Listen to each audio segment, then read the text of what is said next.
Degrees outside at 17 minutes past the 8 o'clock hour.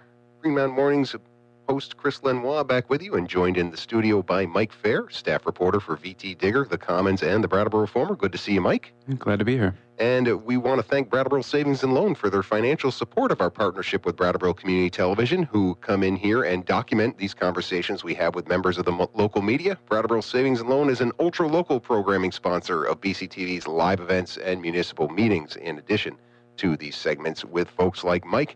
Mike, really happy to have you in here for a number of different reasons. Number one, it's always great to talk to you about your reporting. Number two, you had nothing to do with the circus story. No one has ever affiliated me with a circus of any type. Of any type, indeed. Yeah. And as important as that story was, as we were just talking about, there's a lot of other things going on in the community, maybe more so than your typical summer news cycle, but certainly a lot of things to touch on here. And I'm really glad to revisit the panhandling discussion with you that took place during the Brattleboro Selectboard meeting over a week ago now. Mm-hmm. But I had a chance to talk to Tim Wessel the day after to debrief on it. It was his idea to bring that to the board. And before we get to some of the meat of that discussion, I just wanted to talk about that falling to you as an assignment, because you seem to have been focusing more on some poverty issues here in Windham County. You have another story that we'll touch on as well. And obviously you're serving many masters there, but is this something that has become kind of a focal point for you? I think I think it's an issue that I'm interested in, and there seems to be a lot happening on that front lately. That being said, sometimes in the world of newspapers, it's just about staffing, and in this case, Chris Mays, who we all know, the regular Brattleboro reporter for the Reformer, happened to be off, and so we were trying to fill the gaps on Brattleboro coverage, and when I saw this debate, this panhandling debate, and how much of that meeting it took up, it seemed like a really natural topic for a good sort of in-depth look at that issue. And would have been addressed probably even more in-depth in the media had it not been the same meeting where the public comment portion is where we all learned about what was happening with the circus school. So I'm glad you were able to dedicate some time and look at that. And I guess let's just start giving me your impressions on watching that unfold, that whole conversation. We had Chief Fitzgerald in there, Josh Davis of Groundworks Collaborative, Michelle Simpson-Siegel from Downtown Business Alliance, a lot of people who are really invested in this issue of panhandling downtown. Yeah, and residents and a few people sort of representing, more people representing the business community. I thought, just as an outside observer, and especially as someone who doesn't see a lot of Brattleboro Select Board meetings, I thought it was a great discussion. I thought it was thoughtful and really in depth. And as you say, there were a lot of different parties at that table, and they really hashed it out. And what I found to be really refreshing was a lack of rhetoric. You know, there was nobody shaking their fist about these lazy panhandlers. It just seemed to be people really thought a lot before they went down this road, because what they know is they can't just say, well, we're going to ban panhandling. It doesn't work. It's apparently not constitutional. Yeah, it's against the law as well, unless they get aggressive, and there was a thoughtful discussion around that. And I don't think anybody is running away from this issue, but I think that really is a testament to Brattleboro and the Brattleboro businesses knowing that this might be negatively impacting their businesses, but at the same time, not wanting this sort of draconian, ham-fisted solution to it. The Portland idea, which is something you were actually able to explore, which was a nice, I think, addition to this whole conversation, because that's one of the things they want to try is this giving the panhandlers a chance to get some employment, get up off their feet a little bit. Talk a little bit about that aspect of it. Yeah, so this is one of the ideas that came up. I think it was pitched by Groundworks, that there are cities who are doing this jobs program where they go around to folks on the street and offer them a job for the day. And usually it's some sort of public works, public cleanup kind of job. And you might get a meal and a day's wages for that. And in the midst of doing that, you're also trying to see what they need and trying to connect them with services, whether it be housing or employment, that sort of thing. And in Portland, Maine, they just started that program this spring. And it's pretty young still, but they think it's been a success. And they've dedicated some pretty substantial resources to it, even for a city the size of Portland. I would say $42,000 of municipal money is probably a pretty good chunk of money, probably more than Brattleboro can dedicate to it, as Kate O'Connor told you. But certainly, you got to think that if this is a chance for the downtown business community to solve an issue, maybe this is a possibility where they can be looking at how they can contribute to giving some meaningful employment to some of these people. Yeah, and the other idea that came out of that meeting was this outreach team, is what the police chief called it. But it's not just a police initiative. Again, it's very collaborative. It would be a police officer and someone from sort of the social services community, maybe a volunteer. I think the chief even mentioned that it could be somebody who used to be on the street and really understands that, and really going up to people face to face and saying, talking to them, what do you need? Where are you at? Again, it's I think an attempt to really engage people one-on-one. Yeah. And make sure that they are aware. Now, I did see actually a reaction to your story online from some folks in the community. One of them saying, panhandlers are most certainly already aware of some of these services out there, and that's not the issue. The issue are these bigger issues of poverty and employment and fair wages and things like that. And fair enough, that was part of the conversation as well on Tuesday. It was, and I think there's certainly that's a valid point, and I didn't mean, if I did dismiss that in my story, I didn't mean to. I think what the select board is trying to do is say, we're not going to solve poverty. Right. We're not going to. What they can do is maybe try to get some sort of inroad on this issue. And I saw the word. I'm glad you brought that up, because I saw the word elitist tossed around in that discussion, and I thought that was kind of unfair. I really thought that this discussion was the opposite of elitist. I think elitist would have been to say, well, these people are just lazy, and we just need to, round them up and throw them in jail. And I heard none of that. Yeah, and I didn't take that actually as something about your story. Yeah. More about the conversation and the people who were involved in the conversation. But then again, the people who were making those comments online weren't at that meeting to contribute their voices to the conversation. So There you go. Thought it was a good job. How do you have other threads to follow up on this panhandling discussion at this point? Well, I think for me, I would like to see what path they start to go down and maybe explore that a little more. And I know Kate O'Connor said that they're going to spend the next month or two exploring this idea and revisit it in September. So and maybe collecting a little data too to get a little bit better handle on it. We'll be looking for Mike's byline on those stories in vtdigger.org, commonsnews.org, and thereformer.com. We'll talk about other stories when we come back after the bottom of the hour news break. 64 degrees outside at 20 minutes before the 9 o'clock hour.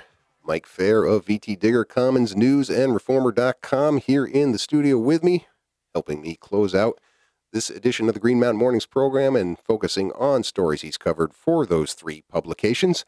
And we talked a lot about that panhandling discussion at the Brattleboro Select Board meeting a week and a half ago, Mike. But you also had another story, which I think is a great piece of news. I haven't had a chance to have Josh Davis of Groundworks Collaborative back in here since this Green River Terrace project got the green light, but I know it's something he's been excited about. Wyndham and Windsor Housing Trust, they're the folks who are spearheading the project, but Groundwork's going to play a big role. Talk a little bit, give some details here as where this project stands now. Yeah, the reason I wrote about it was they got their state Act 250 permit, and that's the last piece they needed. The town had approved the project earlier in the year, so now it's a green light, and I think that they are looking to start work next month.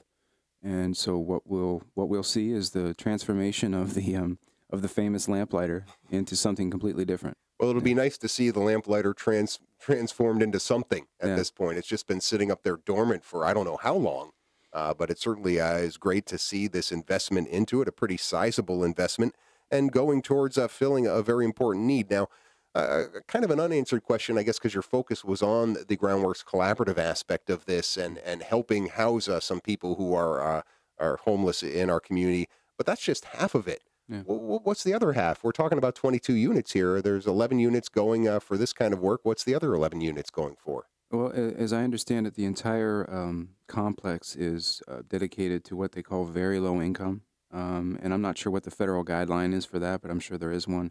And yeah, so half of it is sort of for the chronically homeless. The other half, there's, I think the only limitation is that you have to be very low income. Okay. I mean, And yeah, still the mission of Wyndham Windsor Housing Trust, I imagine. right.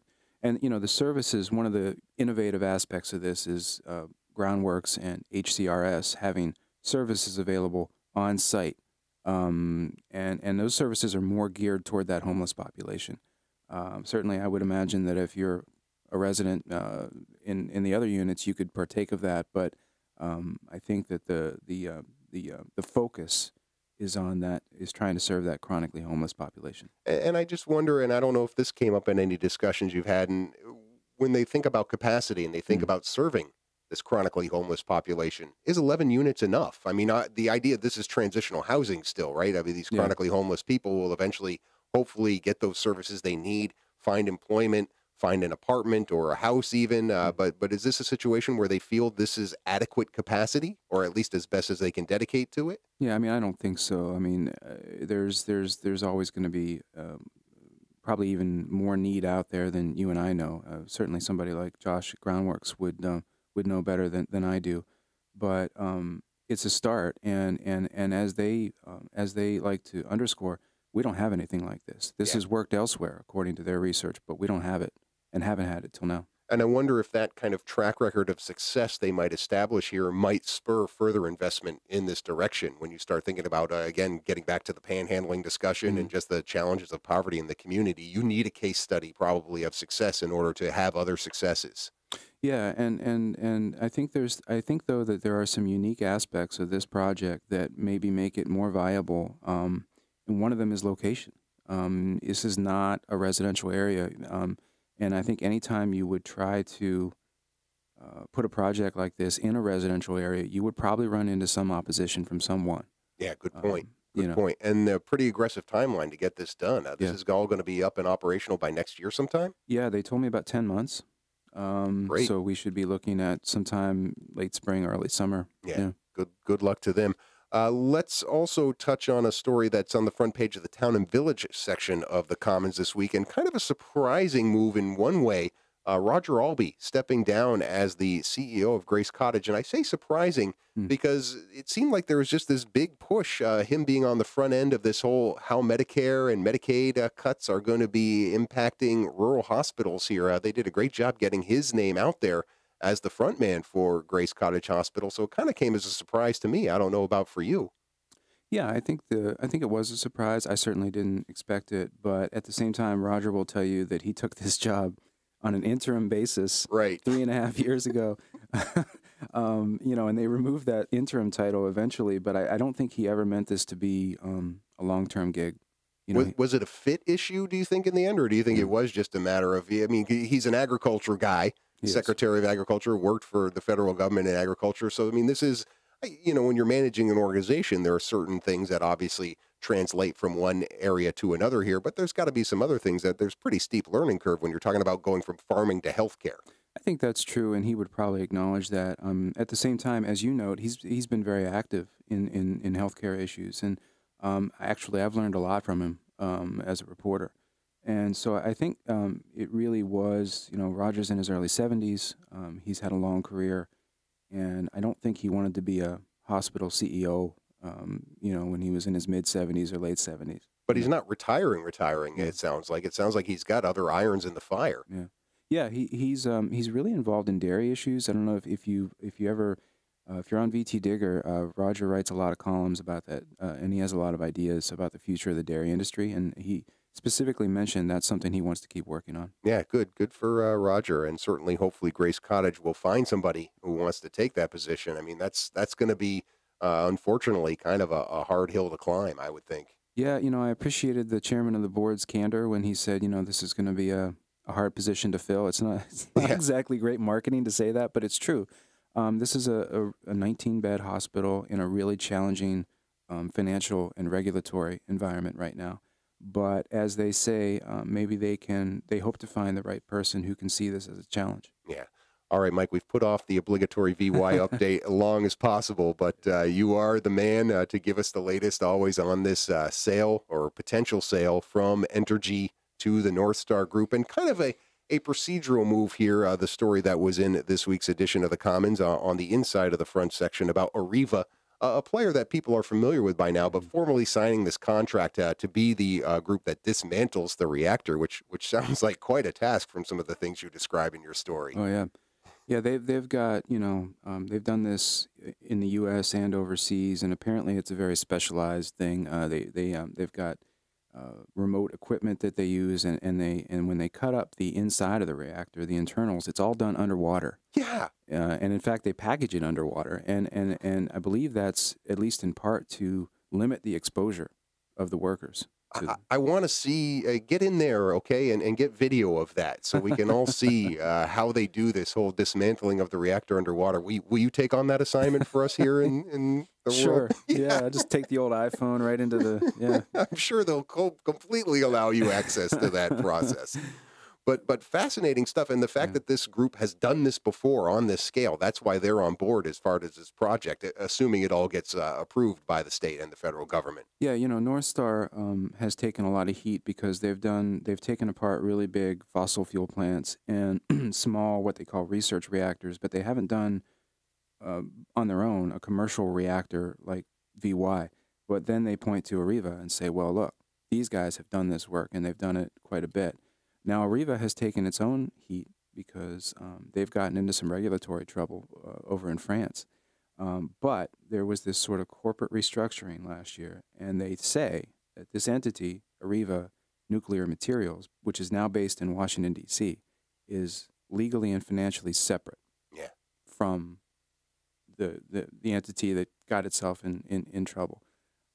Well, when you have a $75 million project based on some of these estimates on the line here, you probably do what you can to make sure you're in compliance with some of those regulations. You'd hope. Is this a story that they pushed out there? I just wonder with the timing of this, if they're trying to do things like this in order to try and reassure people about the process, trying to push the process along. I mean, clearly there has been some stories about the NorthStar Group that have not been favorable for them, and saying, hey, we have these people on board, we have the ink on the contract, so to speak. Is this a strategy or a tactic in the strategy in terms of trying to get favorability about this, or is this something you kind of just came across and said, well, I got to give an obligatory VY update to the public? Well, it could be, a strategy, but, I'll admit it was a press release, and I looked at it and thought, well, we already know about AREVA. Then I guess I thought this job is so big, and there's been so many questions about, well, relationship between NorthStar, and first they called them partners, then they were subcontractors. It just seemed like, well, let's get it out there, let's get it on the record. I was hoping that they'd tell me how big the contract was, but no such luck. No such luck there. But yeah, I mean, this is a story they want out there versus you having to go researching public documents and testimony to the Public Service Board to find, and certainly with good reason. Mike Fair, always good to talk to you about all the stories you cover for Vermont Digger, the Commons, and the Brattleboro Reformer. I know there's a couple of Act 46 related stories that were in this week's edition of the Commons with Dover getting their vote right, and then you're writing about the town of Vernon one, and actually that's out in some of the other publications, not the Commons, right? Right. Yeah. Other things that you're working on right now? Yeah, there's a 4-college, 3-state consortium that they launched last evening over in Keene that has to do with that Ecovation Hub, the post-VY recovery thing. And it was actually a pretty cool event, so I'll be writing about that soon. I'm sorry, yeah, now that you mentioned that, I remember getting the press release from Laura Sibilia about that, and that's one of those things that's probably still in my inbox. Like, once we get through all these other stories, I got to follow up on that. So good to look forward to reading your story on that, and we'll look forward to talking again in a couple weeks. Thanks for having me. And we will wrap up this edition of the Green Mountain Mornings program after these messages.